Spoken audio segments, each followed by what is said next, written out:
আমরা প্রতিটা মানুষ দৈনন্দিন জীবনে আমরা সকলেই দুঃখী। আমাদের জীবনের সমস্যার শেষ নেই। আমরা মনে করি যে আমি এখন একটা সমস্যায় আছি, আমার এই সমস্যাটা শেষ হলে আমি ফ্রি হয়ে যাব।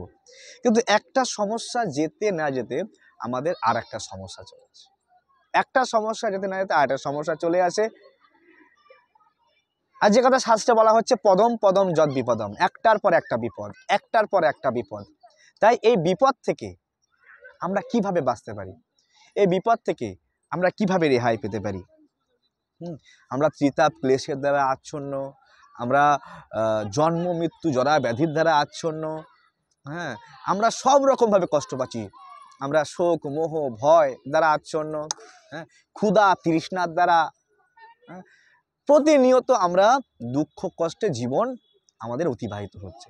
এখন প্রশ্ন হচ্ছে যে এই দুঃখ কষ্টের দ্য এন্ড কখন হবে?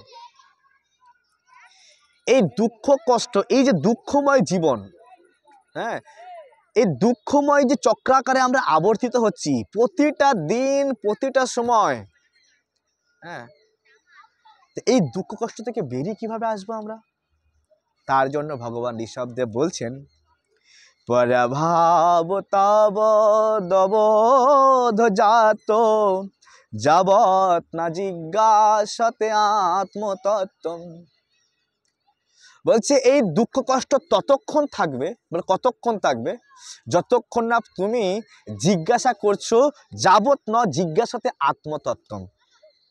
যতক্ষণ তুমি আত্মতত্ত্ব সম্বন্ধে নিজের জীবন জিজ্ঞাসা না করছো, ততক্ষণ তোমার এই দুঃখ কষ্টের নিবৃত্তি হবে না, তোমার দুঃখ কষ্ট দ্য এন্ড হবে না।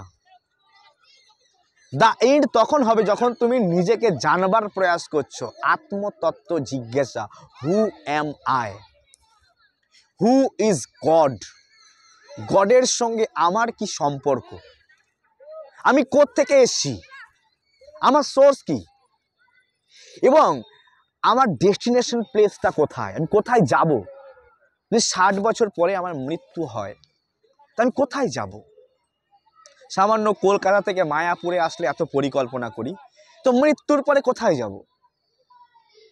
এই যে আত্মতত্ত্ব জিজ্ঞাসা, যে কথা সনাতন গোস্বামী মহাপ্রভুকে করেছিলেন, একজন মিনিস্টার বাংলার, আজ থেকে 500 বছর আগে, তিনি বলছিলেন, কে আমি, হু অ্যাম আই, আমি কে, কে আমি, কেন মোরে যারে তাপত্রয়, ইহা নাহি জানি কেমন হিত হয়। আমি জানি না কিভাবে আমার হিত হবে, লোকে আমাকে পণ্ডিত বলে, বাট আমি জানি না আমি কে, আমি কোত্থেকে এসেছি, আমি কেন দুঃখ পাচ্ছি। এ হচ্ছে আত্মতত্ত্ব জিজ্ঞাসা। আর যতক্ষণ মানুষ এই জিজ্ঞাসা করছে না, যতক্ষণ মানুষের মধ্যে ভিতর থেকে এই জিজ্ঞাসা জাগছে না, ততক্ষণ পর্যন্ত মানুষ এই চক্রাকারে আবর্তিত হবে। তাই বলছে, পরাভাব তাবৎ অবোধ জাত যাবৎ না জিজ্ঞাসতে আত্মতত্ত্ব। আর মানুষ আত্মতত্ত্ব জিজ্ঞাসা না করে কি করছে? মানুষ বিভিন্ন রকমভাবে সকাম কর্মী হয়ে নিজের ইন্দ্রিয় স্যাটিসফ্যাকশন করবার জন্য বিভিন্ন রকমভাবে সে কর্ম করছে, হ্যাঁ, আর সে একের পর এক জড় দেহ ধারণ করছে। কি করছে? নিজেকে স্যাটিসফ্যাকশন করবে, নিজেকে খুশি করবে, সব রকমভাবে জাগতিক কার্যকর্ম করছে, আর তার বিভিন্ন রকম কর্মের জাল তৈরি হচ্ছে, এই জড় জগতের মেয়াদ বেড়ে যাচ্ছে। হ্যাঁ, তাই আমাদের জিজ্ঞাসা করতে হবে আত্মতত্ত্বম। হ্যাঁ, অর্জুন জিজ্ঞাসা করেছিল ভগবানকে যে, মাধব, আমার না কিসে শ্রেয় হবে, আমি তো বুঝতে পারছি না। কার্পণ্য দোষ পোহত স্বভাব পৃচ্ছামি তম ধর্ম সমরচেতা যৎসেয়সান্নিশ্চিতম বুহি তৎমে শিষ্যস্ত অহং সাধিমাং তাম প্রপন্নম। আমি বুঝতে পারছি না আমার কিসে শ্রেয় হবে, এই কঠিন সিচুয়েশনে আমি কেমন ডিসিশন নেব আমি বুঝতে পারছি না, মাধব তুমি আমাকে বলো। হ্যাঁ, আমি তোমার শিষ্য হলাম, আমি তোমার শরণাগত হলাম। এরকম শিষ্য মনোভাব নিয়ে, শরণাগত মনোভাব নিয়ে আমাদের এই আত্মতত্ত্ব জ্ঞান সদ্গুরুর কাছে গিয়ে, বৈষ্ণবের কাছে গিয়ে আমাদের জিজ্ঞাসা করতে হবে। গীতা ভাগবতম থেকে গুরুদেব বলবেন।